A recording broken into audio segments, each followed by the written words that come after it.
সবাইকে শুভ বিজয়া। সবাইকে শুভ বিজয়া। আর বলো আজকে দুপুরে কি রান্না বান্না হচ্ছে? আজকে দুপুরে রান্না হচ্ছে, আমার ভাত হয়ে গেছে, পেঁপে দিয়ে ডাল করেছি, পাপড় ভেজেছি, আর পোস্ত ধনিয়া পাতা টমেটো দিয়ে চাটনি বেটেছি, আর একটু চিংড়ি মাছ দিয়ে পটল করেছি। আর চিংড়ি মাছের মাথাগুলো বেঁচে গেছিল, ওটা ভেজে মুগ ডাল ভিজিয়ে, মুসুরি ডালকে ভিজিয়ে আর একটা কাঁচা লঙ্কা দিয়ে বেটে নিয়েছি, বেটে এই যে বড়া করবো। আচ্ছা, এর মধ্যে নুন দেওয়া রয়েছে? হ্যাঁ। আচ্ছা, বাটার সময় নুন দিয়েছিলে তাই তো? হ্যাঁ হ্যাঁ। আর এই যে কচু সেদ্ধ করে জল ফেলে রেখেছি। নুন দিয়েছিলে? হ্যাঁ, একটু নুন দিয়েছিলাম সামান্য।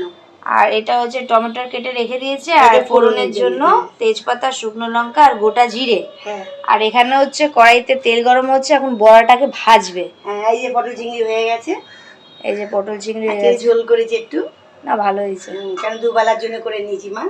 এই যে বড়াগুলো ভেজে কি কচুর সাথে করবে? হ্যাঁ হ্যাঁ। মাখা মাখা কি নাকি একটু ঝোল? একদম শুকনো, একদম শুকনো। আচ্ছা আচ্ছা, ঠিক আছে।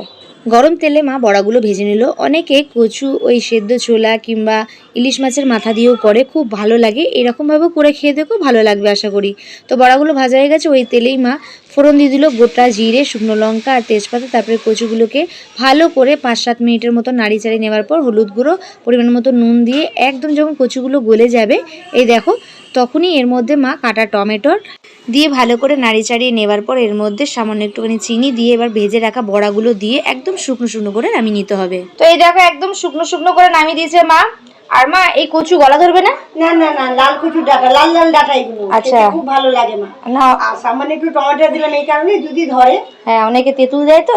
না না না, টক হবে, মানে গলা ধরবে না মা। আচ্ছা, তো দেখো একদম শুকনো শুকনো করে নামানো হয়ে গেছে। এটা গরম গরম ভাতের সাথে দারুণ লাগবে, একবার ট্রাই করে দেখো। ভিডিওটা এখানে শেষ করলাম, টাটা করে দাও মা। টাটা।